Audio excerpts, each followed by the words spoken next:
Good afternoon and welcome to SportsLine YXE. I'm Linda Walker and welcome to my living room. A little bit of renovating going on, or shifting some stuff around. That is my Yanis Antetokounmpo, and I'm mucking up his last name. I can say it when I'm watching the broadcast, but here I'm mucking it up. Yanis is behind me, my bobblehead, because there's some NBA action tonight, and we're going to talk about NBA, NHL playoffs a little later on. We are having a little bit of technical difficulties getting our guest on, and Ian is hopefully going to be able to help him out with that. We have John Lashway, who is the Executive VP Strategy and Communications with the Canadian Elite Basketball League, and there we go. That's why I have a producer. We have John with us right now. John, thank you so much for taking the time to come on today. Let me do a little more of an introduction here before I start chatting here with John. He is a executive guru, is what I'm going to call you, John. You have had 22 years in the NBA. You were with the Portland Trail Blazers for 9 years before coming over and helping with the launch of the Toronto Raptors in 1995. 10 years in the NHL. You were running your own consulting company. Now you are in a high-level position with the CEBL, and also, if you don't have enough to fill your day, I see you're president of the Hamilton Honey Badgers, which is tremendous. I spent 6 years of quality time in Hamilton, so it's tremendous. It is a city that I still love. John, thanks for coming on today. Sorry about the technical difficulties there. I'm glad Ian was able to help you out to get you on here today.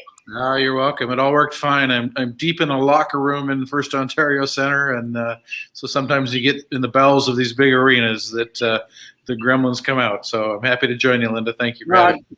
Oh, no, that's great. And an exciting day, another step forward for the CEBL to get things going. Rattlers have opened training camp today. I am guessing that is the same for the other 6 teams in the league. That training camp is beginning as a week from today. We will have the official opening tip-off of the regular season, and tremendous work by you folks to make this happen. With COVID, we know how ravaged each province has been in dealing with this pandemic. And last year, you guys did the bubble games in St. Catharines, if I'm remembering correctly there. Now we're looking at each team being able to do home and away and doing some traveling. John, let's talk about if we could, the logistics first of all of being able to get to this point with the league. And I'm sure it has been a lot of long days and nights trying to coordinate between 4 provinces to make this happen. It really has been. It would have been a lot easier to just replicate the bubble again this year, but it was important to us to get back into our markets and to have as close to a full, authentic season as possible, with the hope that we can get fans in the stands in our arenas at some point. Saskatoon and Edmonton are well ahead of the other 5 teams, in terms of prospects to get people through the doors. And here in Ontario, we're lagging up behind a little bit, but we hope to get fans in the stands at some point too. But rather than just replicate the bubble from last year, we really wanted to have an authentic season and provide the best opportunity possible for fans to be able to come out and experience CEBL basketball for themselves. Well, and you mentioned about Saskatoon and Edmonton being a little bit further ahead. These are probably, from the attendance numbers, 2 of your, I'm going to say, more successful franchises, and that's with all due respect to your other teams that I know you're working with because of your ownership model to get those fans in the stands, John. Yeah, really, in 2019, Saskatoon did very well. Edmonton did quite well, particularly in the second half of the season, and Niagara did well too. Now, Niagara had been in existence for 3 years before we launched the CEBL. They really were the franchise that launched this league. They had been in the NBL Canada, didn't like the way that was run, decided to start a new league, and that was really what gave birth to the CEBL. So they had a large fan base. They just had to convert them over to be summertime basketball fans instead of coming during the traditional fall-winter basketball season. So really those three franchises really led the way in terms of attendance. Now, yesterday, and you may be aware of this, Premier Scott Moe announced that there will be a full house at Mosaic Stadium for the Rough Riders home opener. And I have no doubt that it is going to be packed. And so that has to be positive news for you. And I don't know if once we're done here, you want to get on the phone to the Premier to say, just wondering, just up the highway there, a couple hours up the highway, there's another professional team who would like to have butts in the seats. So that has to send some even more positive signals to you that perhaps, I don't know for the home opener for the Rattlers, but maybe, somewhere early in July that Barry Rollick can be selling tickets. The general manager for the Rattlers, for people who might have forgotten that he can start getting some folks in the seats. Yes. One of the challenges that we have, and the CFL has a similar challenge, is that we deal with 4 provinces, and they all think their own way, and they all deal with their own set of circumstances and challenges. So certainly Saskatoon, I can tell you behind the scenes that the province of Saskatchewan really has been a leader for us, and Alberta as well. I can't say enough about the people in Saskatchewan, and Ontario is a little bit different animal. It's 14.7 million people that live here, and they have their own set of challenges, and it'll come here too for the 4 franchises in this league that are in Ontario. And it certainly does make it more difficult, as you say, dealing with the 4 provinces. And certainly we're more than well aware of how hard hit Ontario has been, and those challenges for the provincial government to try to deal with things. Now, I'm hoping that the media monitoring service that all governments employ will pass on this next comment I'm going to make to the Premier, and that's Premier Moe has said he is going to be in the stands at Mosaic Stadium for the Riders opening game. So I'm just thinking perhaps the Premier would like to make a little trip up north, and actually his riding is in the Rosthern area, which is very close to Saskatoon. So if he happens to be in his home riding, an easy drive down to SaskTel Center in the north end of Saskatoon, easy for him to get to, perhaps he would like to take in the first game when the Rattlers are able to bring fans in the stands and have his mask ready. And if the Rattlers have any masks, they perhaps might want to share one with the Premier to wear during the game if he feels he needs to. So I'm just putting it out there just in case. Well, there'll be great tickets waiting for him. We were the first league in Canada to return to play last year, 1 week ahead of the National Hockey League in Canada, and we'll be the first league this year as well to play in market. With fans in the stands, and our friends at the CFL, we work really closely with them, and they're running about 6 weeks behind us. So if the Premier is eager to get out and whet his appetite for sports, the CEBL is his best option. Absolutely. Well, and I will give you guys a lot of credit for how aggressive you were in getting all those details worked out to be able to get the teams to Ontario to play, and the bubble, and to make that all work, John. And again, it just speaks to, I think, why you have been successful in your opening years of operation. And I think it's probably also important, not just for you guys as a young league, but I mean, even for the CFL, NHL, Major League Baseball, whichever pro sports league we want to talk about, that you don't want people to forget about you. You don't want people to start finding other things to do, realize even that there might be other things they can do rather than come out and watch, in your case, Canadian professional basketball, because you are the best venue for a Canadian player to be able to show his skills, and his family be able to watch him live, depending on where the family are, and being able to travel. So I mean, it's a tremendous opportunity. It is. So when everything hit in March of 2020, the commissioner of this league, Mike Morielli, who CFL fans will certainly remember, he played in that league for I think 12 seasons. He's a commissioner of the CEBL, and Josh Knuster's VP of operations, and myself. We got on the we talk all day, every day, and we got on the phone and said, what can we do? Okay, so the sports world is shut down in Canada.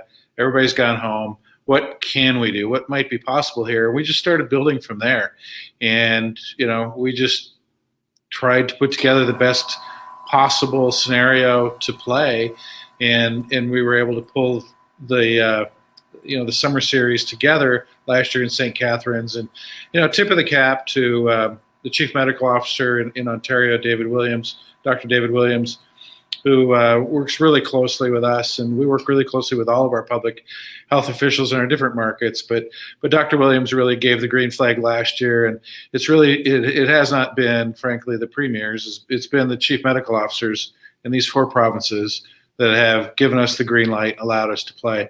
We really got the green light about 3 weeks ago now. And the government wanted to wait and make an announcement, which was fine, but can't say enough about the 4 chief medical officers in these provinces.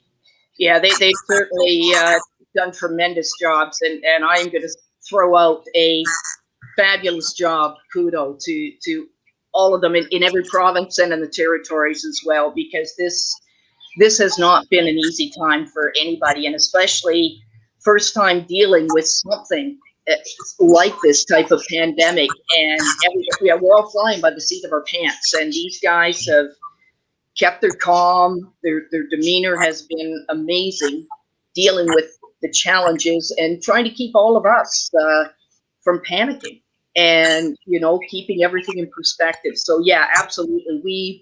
We would be in a horrible mess without these guys, and we should all be, when we can, giving them all big hugs. Yes. For all the work that they have done here. Perhaps Dr. Shahab would like to come and watch a professional basketball game. I don't know if he's ever had the chance.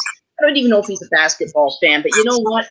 It would be nice to see him in the stands and having an evening to just kind of enjoy himself, have some popcorn, perhaps an adult beverage or two, and enjoy some good basketball. He's earned it. He's definitely earned it. Yes, he certainly has. Now, Monday, you guys made an announcement regarding the streaming service. Yeah. And being able to expand that. I'll get you to chat about that a little bit more, because I know that's obviously a very important component for people, if they can't be in the stands, to be able to watch the games from wherever they might be, John. Yeah, so one of the things that we do in this league is we really try to run a different type of sports league. This is not a sports league like any other. Our sport happens to be basketball. And as you said at the top of the show, I've got a couple of decades of experience in the NBA as a senior executive in the NHL as well. And we try to really utilize our respective backgrounds to create a league that's innovative and really different and is accessible to everyone. Basketball is a sport that's always talked about being the most accessible sport to everyone. So we've got what we call, it's an OTT platform. We call it CEBL Plus. So CEBL Plus will live stream all of our games, archive all the games from our first 2 seasons. Also will provide a lot of content away from the court in terms of player features and different kinds of things. And so we launched that on Monday, and fans can go to our website at cebl.ca to learn more and to sign up. It is free to Canadians as a cost to people outside of Canada, in the United States and Europe. And our league was taken to 130 million people last year in Southeast Asia, Australia, New Zealand, Philippines, Thailand, Malaysia. We're really a global brand. This is a Canadian basketball league. We're based here, but we have a lot of focus outside of Canada and overseas. So this platform allows us to do that. Also today, I've been here in practice all day, but I believe we're announcing today that this league will be the first league in North America to provide the option to pay its players in cryptocurrency. So, people half my age and younger understand what cryptocurrency is. They're all about that. And so it gives the players an opportunity to get compensated. And there's no other league in North America that offers that to all of their players. We really try to be unique and really different, and we want to be right at the leading edge of the current times and where the world is going. I'll have to make a phone call to my oldest nephew in Ontario, because I know he's into some of the cryptocurrency as well. I, on the other hand, I'm like, I want it in my hand. I want to know that I'm with you. it's cryptocurrency. So I get what you're saying about half the age. Now, CBC, they are going to continue broadcasting as well. What kind of schedule will they have for you? Are we talking every game, or kind of CBC presents the game of the week for the CEBL kind of thing, John? See, the CBC has been a great partner. So last year, when we were the first league to return to play, there was no other live sports on TV, and so they broadcast. First game was on a Saturday, and then the following week the NHL started up. And so what that did is it exposed the CEBL to a lot of people that didn't know we had a professional basketball league in Canada. So it really put a lot of eyeballs on this league. We have a multi-year partnership with them. This season they're going to start broadcasting. The first game will be Hamilton and Edmonton on Saturday, June 26th at 2 p.m. In Saskatchewan time. And they're going to broadcast every Saturday during the season, and then they're also going to pick up the playoff games as well. But separate from just that game of the week, they're also going to have all of our games on their GEM app, CBC GEM app, for free, and then also on cbcsports.ca for free. So there's many places where people can enjoy CEBL basketball games for free. But CBC has just been a terrific partner in taking us coast to coast on live over the air, television. And that's great. And, let's face it, in the summertime, outside of Major League Baseball and some soccer, there's not much else for the network. So, I mean, this is a tremendous help for CBC as well to be able to put some sports on there. Although I know there's difficulties running a summer league as well because of the weather, and in Canada, we feel like we have such a short summertime compared to winter. So you guys seem to have found that way of figuring out where that little niche is, where you can fit in to attract the interest and the coverage, John. We've had other summer leagues through Saskatoon in basketball, and they kind of faded away and turned out to be soap operas behind the scenes when stuff finally couldn't be kept behind closed doors. So what's the secret to what you folks have been able to do? And is it because of the amount of experience in head office, such as yourself, the one ownership model? Is that the difference compared to the other leagues that came through? It is. This league has a huge advantage that the other leagues haven't had, and that is single entity ownership. So a man named Richard Petco owns all 7 teams, and he's obviously a very passionate basketball fan, believes in Canadian basketball, has a financial wherewithal to support this. Of course, then we sell sponsorships, national level sponsorships at the team level, and ticket sales and merchandise and so forth. So, that's the general overall business model. But that single entity ownership, which is how Major League Soccer started, how the WNBA started, that's really the secret sauce. And then we do have a management team that brings a wealth of background in pro sports. And, I got involved, and at my stage of my life and career, this isn't something that I need to do. I'd gotten out of the NBA, I'd gotten out of basketball, and I really enjoyed doing other things in the business world. And I knew the commissioner, Mike Morielli, a little bit, and he's a very ethical, honest man of integrity. And everybody here is. And I think that's really what sets this league apart from the other leagues that have tried to make a go of this. And, now the biggest challenge this league has is managing growth. The other leagues, the biggest challenge has been how to pay the bills and stay alive. So that's not something that we're real concerned about here, as other leagues have been. So that allows us to operate with some freedom and latitude. We've got a lot of interest from a lot of markets across Canada. A lot of people, some big names that are kicking the tires, and at the meantime, we're just raising enterprise value, and we're in no hurry really to sell off our assets. So far so good. We talk about growth, and you and I, when we have a chance to chat on the phone, we're talking about that. And I have two budgies who are big basketball fans. They're my heard but unseen co-hosts, Deanna and Leslie Munster, and they're anxious to know when the league might consider or might expand into another market. As you say, you got a lot of folks kicking tires here. So when might you open up that car door and let them in for the ride?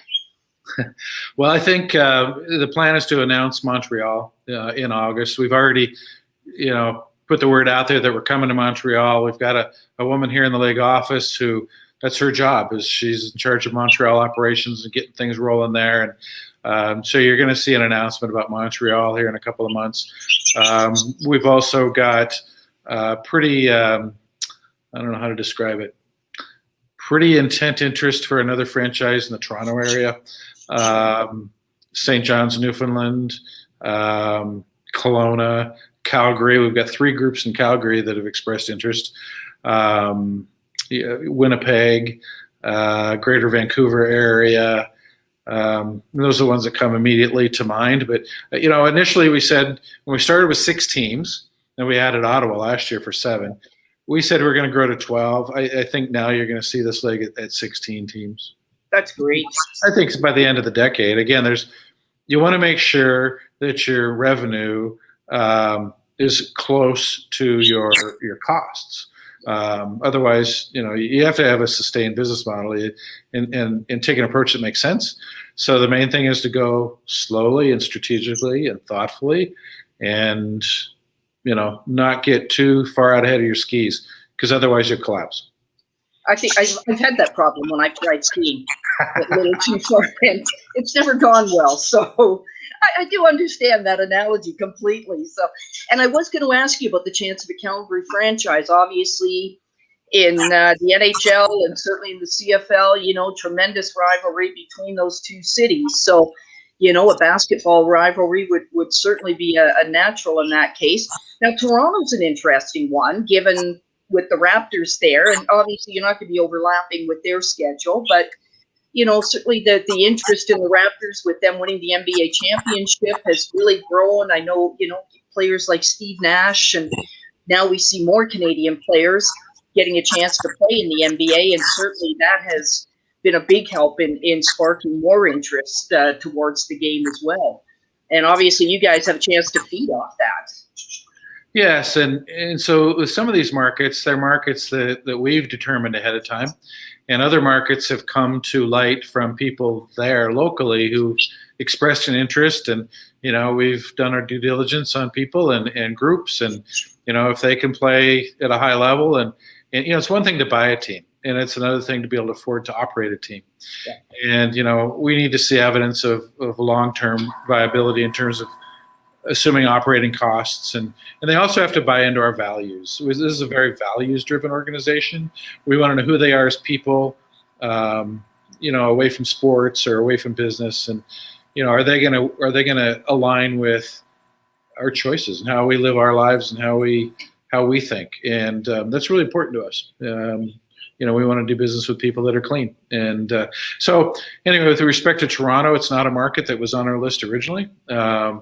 But a group has come forward, or actually a couple groups have come forward, and there's a great deal of mutual interest there, and it's a big market, and you can get lost there. So you have to be really careful on where that team might play, who the ownership group might be, and so forth. But that's one of the markets that's been added to it. And, with respect to Calgary, it's that's a great basketball market. The University of Calgary basketball program is one of the best in the country, and that's another really great market that at some point we need to put a franchise in there, I think.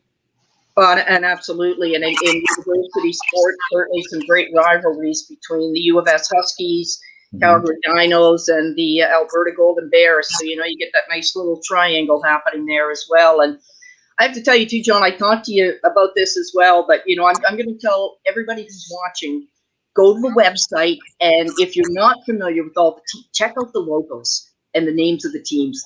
And I told you, the Ottawa Blackjacks, I may have to go online and purchase one of their T-shirts because I absolutely love the logo. I think it's absolutely brilliant. With it's a jackrabbit, and he is going like warp 17 on that T-shirt, and I think it's great. And I think also playing with the Ottawa Red Blacks a little bit there with the name and the colors is a tremendous tie-in as well. And so I think, from a marketing standpoint, I think you guys are doing a fabulous job, John, in tying in with what's going on locally and, to get the interest of the fans. Because let's face it, fans love team names and logos, and that will get them buying those kinds of products to help you out with the revenue. There's no doubt in my mind, because goodness knows, I certainly have had a lot of T-shirts coming into my house lately for the teams that I support, and I didn't just pick them because of the name and the logo, but it's it does get the interest going for people. Creates a lot of fun with people, and we've got a graphic designer in the office named Nick Rittmeister, and Nick has created all those logos, and the guy is just blessed with an unbelievable amount of talent, and we're really grateful to have Nick sitting at the table making us look good. And, we want to be fun and unique and different, and I think all of our teams are. So it's something we have a lot of fun with in the office, and thank you. Well, I can't wait for the Montreal one to come out. There's that Bleu Blanc et Rouge that is, very, very well known. So I'm looking forward in August to seeing what you're going to be able to create there for that area. But have you got a favorite NBA team? Well, I was with the Trailblazers for 9 seasons. I know you were with the Trailblazers for a long time, but the reason I came to Canada, I'm a dual citizen. I came to Canada to help create and launch the Raptors. So I was with them for 13 years. So that's where my heart is. I got to say, though, like all Trailblazer people, once a Blazer, always a Blazer. Okay. I'm a Portland Trailblazer. That's fair, because my family, you're not allowed to jump ship. Yeah. But once you get your team, that you stay with them through the good, the bad, and the ugly. So I'm a Milwaukee Bucks fan, so I've seen some ugly over the years, and the good and the bad, but I have not given up on them. I can't quite reach back, but I've got Giannis over my shoulder, my bobblehead. So they play tonight against the Brooklyn Nets, and it is do or go play basketball someplace else for the rest of the summer. It's a must-win. Nets are up 3-2, and the Clippers are taking care of the Utah Jazz at the moment. That's a 3-2 series in favor of the Clippers, and the Jazz were the top team all season in the league. But again, this is why we play the playoffs. Exactly. So it's a new season. It's a new season, but I'll come back here for the schedule for the CEBL here. June 24th, Ottawa Blackjacks are hosting the Niagara Lions. And the Rattlers open in the afternoon, Saturday the 26th in Fraser Valley against the Bandits. Their home opener is the 28th with the Hamilton Honey Badgers coming to town. Now, John, are you going to travel with the team, or will you just stay put in Hamilton and use your streaming service to watch the games? I'll be on the OTT platform. CBL. Okay. There you go. You got the platform. You're going to make use of it. That's terrific. So I'm looking forward to the start of the season. I'm looking forward to the Premier making the announcement that the Rattlers are going to be able to start selling their season tickets and, game tickets and get us all in the stands here at SaskTel Center. So, John, I want to thank you so much for taking the time to come on and talk with me. I know it's a very busy time for you folks with, the opening game just a week away, but really appreciate your time here. Thank you so much. Anytime. I enjoy the conversation. So you know where to find me, and I do. Appreciate the opportunity to be on and talk basketball with you. Thank you, Linda. Well, I'm looking forward to during the season that we'll be able to have you back on. I know Barry Rollick and I have already chatted that we're certainly going to spend some time with the Rattlers organization, chatting with players, and so I look forward to being able to do the same with you folks. That's great. Barry's one of the best. He's done a great job out there. They won the championship the first year, so yes, it's there's a lot to be excited about around Saskatoon. Oh, for sure. We can't wait for it to start. So have a great rest of the day. Thanks so much, John. Appreciate it. You too. Bye-bye. All right. So we've talked about the NBA. Let's get in a little bit about the NHL. Big win last night for my Montreal Canadiens, and I've got a little bit of a fashion show here, and so I guess I better get to it before Ian might want to cut me off when he sees what I've got. I thought it was going to be more, but there's always next week. So right now, this just arrived this morning, and I will say kudos to FedEx, and I will give a plug to Sport Buff, where I got this shirt, and here we go, so I can see and make sure it's in there. Montreal Canadiens rule the North. Is that not a sweet looking shirt? Ian, feel free to come on and join me, and you can give me your impressions of the t-shirt if you would like. But I have a feeling I know what you're doing at the moment now that I've shown that. So Montreal and the Golden Knights will resume their series tomorrow night in the Bell Centre, and it looks like Premier Legault's request to public health officials to allow more fans in the stands may happen, but there'll be at least 2,500 people, and especially healthcare workers, in the stands, and they will sound like 25,000 people are in the stands. They are loud and proud, and that's what, as a fan, you want. Tampa Bay and the Islanders are playing this evening. That series tied up 1-1. Both series are 1-1. Again, another great series. Tampa Bay and the New York Islanders going to be tough. Playing on the Isle, this is the last season for their arena before they move to a new house. So fans are going to be rocking the building as a farewell, and they would like nothing more than to be able to say, hey, our last season, we raised the cup. So a lot of challenges ahead for Tampa Bay. Islanders, Varlamov, we'll see if he's how he's feeling after a nasty run-in with Braden Point going into the net, and we'll make sure he's doing okay here before this game. I forgot to check for updates on that. My apologies. I was neglectful. I got too much into CEBL here and being able to talk about that. So that's what's going on in the NHL and the NBA. And we will look forward to seeing you folks next Thursday and try and talk a little more CEBL with the opening games starting that night and the Rattlers getting going. We'll see what we can do. So thank you very much for taking the time to join me. Remember, wash your hands, wear a mask, get your vaccination. I had my second shot last week, went really well. I feel great, and go Bucks, go. Go Bucks, go. See you next week, folks. Take care.